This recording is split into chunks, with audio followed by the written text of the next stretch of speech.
తూర్పు గోదావరి మన రాజమహేంద్రవరం నుంచే ఏదైనా కార్యక్రమం ప్రారంభమవుతా ఉంటే మరి మనం చూసినట్టయితే ఈ కూటమి ప్రభుత్వం వచ్చి సంవత్సర కాలమే.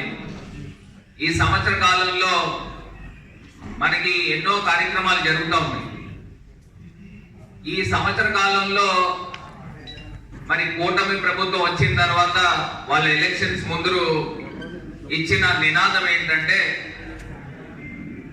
బాబు షూరిటీ భవిష్యత్తు గ్యారంటీ అనే ఒక నినాదం తీసుకుని వచ్చారు.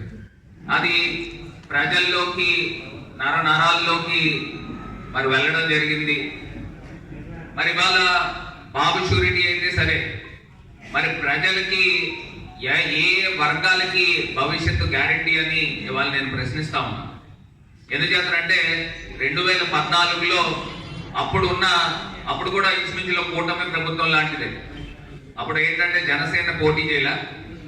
అప్పుడు కూడా ఇదే నినాదం ఏంటంటే జాబ్ కావాలంటే బాబు రావాలన్నారు.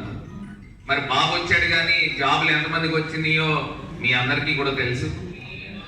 మరి ఇదే కార్యక్రమము ఇవాళ ఆటో కార్మికులు కానీ, లేకపోతే టాక్సీ కార్మికులు కానీ, లారీ డ్రైవర్స్ కానీ, వ్యాన్ డ్రైవర్స్ కానీ, వివిధ డ్రైవర్స్ కి సంబంధించిన ఈ ప్రధానమైన ఇష్యూ.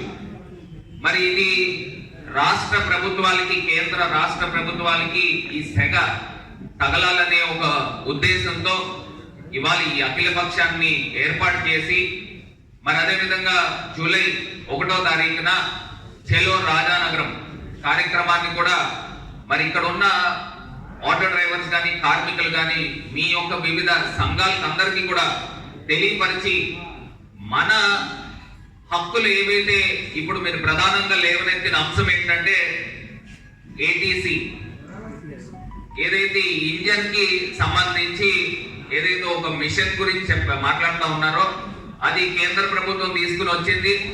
వివిధ రాష్ట్రాల్లో, గుజరాత్ లో కానీ, లేకపోతే కర్ణాటకలో కానీ, రాజస్థాన్ లో కానీ, ఈ 3 రాష్ట్రాల్లో ఇది అవలంబించడం జరిగింది.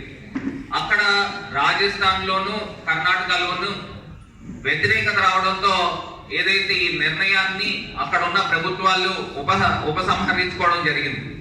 కాకపోతే గుజరాత్ లో మరి ఇప్పుడే నాయకులు చెప్పినట్టు గుజరాత్ లో పాత విధానమైనా ఫాలో అవ్వండి, లేకపోతే కొత్త విధానమైన ఫాలో అవ్వండి అని మరి తెలియపరిచారు. మరి ఇక్కడ ఆంధ్రప్రదేశ్ దగ్గరికి వచ్చేసరికి ఎందుకు కార్మిక లోకాన్ని